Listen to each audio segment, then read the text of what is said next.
What's app پر میں نے ایک مولوی کا بیان پڑھا. اس نے یہ بیان دیا کہ حدیث شریف میں یہ ہے کہ جب ثریا ستارہ طلوع ہوگا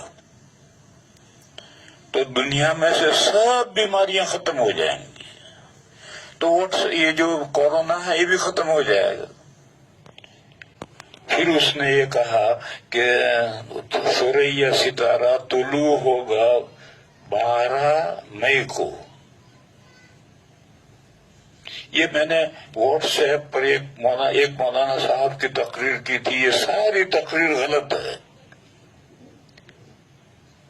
لیکن آج میں نے ایک بڑے حضرت مفتی شعیب اللہ خان صاحب دامت برکاتہم بنگلور میں ہوتے ہیں اور ایک مدرسے کے محتمم ہیں، اور جلال آباد کے جو حضرت مولانا مسیح اللہ خان صاحب تھے ان کے خلیفہ ہیں، بہت مضبوط جید عالم ہیں. ان کا میں نے ایک بیان پڑھا. انہوں نے بھی کھینچ تان کر کے یہی بات کہنے کی کوشش کی ہے.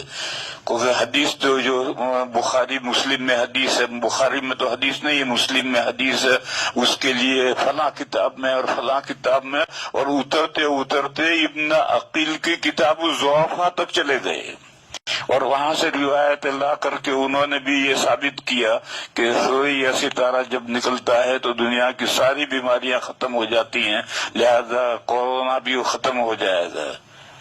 یہ حضرت بڑے آدمی کی بات ہے، لیکن یہ بھی غلط ہے.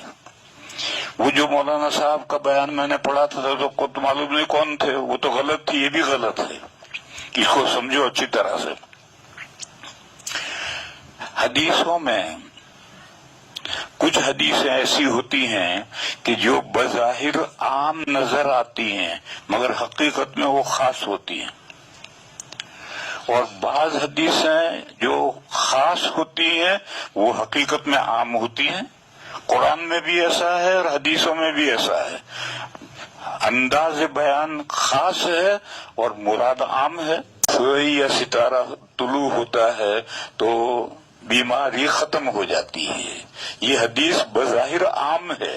اور یہ جو مولانا صاحب واٹس ایپ پر تقریر کر رہے تھے انہوں نے جو استدلال کیا، اور حضرت مفتی صاحب نے جو استدلال کیا اپنے فتوے میں یا اپنے مضمون میں، اس کو حدیث کو عام کر کے دنیا سے ہر بیماری ختم ہو جاتی ہے.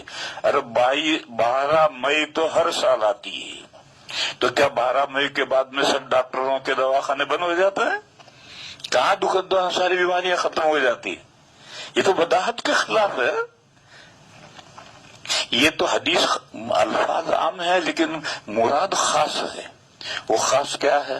مسلم شریف میں جہاں یہ حدیث ہے وہاں یہ مضمون ہے کہ مدینہ کے لوگ پھل بیچا کرتے تھے، اور پھل بھی ہر پھل نہیں، امرود آم نہیں، صرف کھجور کے پھل بیچا کرتے تھے. جب پھول آ جاتے تھے اور شروع میں ابھی پھل نمودار بھی نہیں ہوا اور بیچ دیتے تھے. پھر پھلوں میں کھجوروں میں بیماریاں آتی تھی تو بعد میں پھر جھگڑے ہوتے تھے. خریدار کہتا تھا کہ مجھے آمدنی نہیں ہوئی، باغ کا مالک کہتا ہے کہ میں کیا جانوں تیری آمدنی ہوئی یا نہیں، لاؤ میرے پیسے. یہ جھگڑے بہت حضور کی خدمت میں آئے تو حضور نے لوگوں سے کہا، مشورہ دیا. وہ بھی مسئلہ نہیں. بخاری شریف میں حضرت زید بن ثابت کی روایت ہے کہ حضور نے کل مشورے کے طور پر فرمایا کہ جب تم جھگڑوں سے باز نہیں آتے تو بدوء صلاح سے پہلے کھجوریں بیچو ہی مت. بدوء صلاح کا مطلب کھجوریں کارآمد ہو جائیں. کھجور جب درخت پر آتی ہے تو پہلے ہرے رنگ کی ہوتی ہے، جو گھاس کا رنگ ہوتا ہے اسی رنگ کی ہوتی ہے. پھر اس کے بعد میں یا تو پیلی پڑتی ہے یا سرخ ہو جاتی ہے. اب جب پیلی پڑ گئی یا سرخ ہو گئی اس وقت اب بیماریاں نہیں آئے گی. اب کارآمد ہوگی، اب کھانا چاہیں تو کسیلی تو لگے گی مگر کھا بھی سکتے ہیں، جیسے آم ہوتا ہے ابھی کچا ہوتا ہے تو لا کر کے اس کو کچمبر بناتے ہیں، چٹنی بناتے ہیں، کھانے کے قابل ہو جاتا ہے، تو ایسے کھجور بھی کھانے کے قابل ہو جاتی ہے، اگرچہ کچھ بہت مزیدار تو نہیں ہوتی۔ تو حضور نے فرمایا کہ کارآمد ہونا جب تک ظاہر نہ ہو اس سے پہلے مت بیچو، اور یہ بھی مشورہ تھا، مسئلہ نہیں تھا۔ اسی سلسلے کی یہ حدیث ہے کہ نبی پاک صلی اللہ علیہ وسلم نے فرمایا کہ جب ثریا ستارہ طلوع ہو جائے تو اب بیماری ختم، یعنی کھجوروں کے میں جو بیماری آتی تھی وہ ختم، ساری دنیا کی بیماریاں مراد نہیں ہے، کھجوروں کی بیماریاں ختم، لہذا ثریا ستارے کے بعد میں پھر اب بیچ سکتے ہو، کھجوروں کو بیچو۔ اور وہ ثریا ستارہ طلوع ہونے کا کیا مطلب ہے؟ ثریا ستارہ بہت سارے چھوٹے چھوٹے ستاروں کا ایک گچھا ہے، ننگی آنکھ سے وہ سب ایسا معلوم ہوتا ہے کہ جیسے سارے ستارے ایک ہیں، حالانکہ ایک نہیں ہے۔ اگر خوردبین اور دوربین سے دیکھیں گے تو ہر ستارہ الگ الگ نظر آئے گا، اور یہ ستارے زمین سے سب سے زیادہ دور ستارے ہیں، کہتے ہیں کہ زمین سے بہت دور ستارے ہیں۔ یہ جو ثریا ستارہ ہے یہ تو ہر دن طلوع ہوتا ہے۔ زمین گول ہے یا آسمان گھومتا ہے، دونوں میں سے کوئی بھی گھومتا ہے، کون گھومتا ہے؟ زمین گھومتی ہے، آسمان گھومتا ہے، چھوڑو اس بحث کو۔ بہرحال ہر سیارہ اور ہر ستارہ روزانہ طلوع غروب ہوتا ہے، جیسے سورج کا روزانہ طلوع غروب ہوتا ہے، چاند کا طلوع غروب ہوتا ہے، ایسے ہر ستارے کا طلوع غروب ہوتا ہے۔ تو ثریا ستارہ بھی روز طلوع ہوتا ہے اور غروب ہوتا ہے۔ پھر طلوع ہونے کا کیا مطلب؟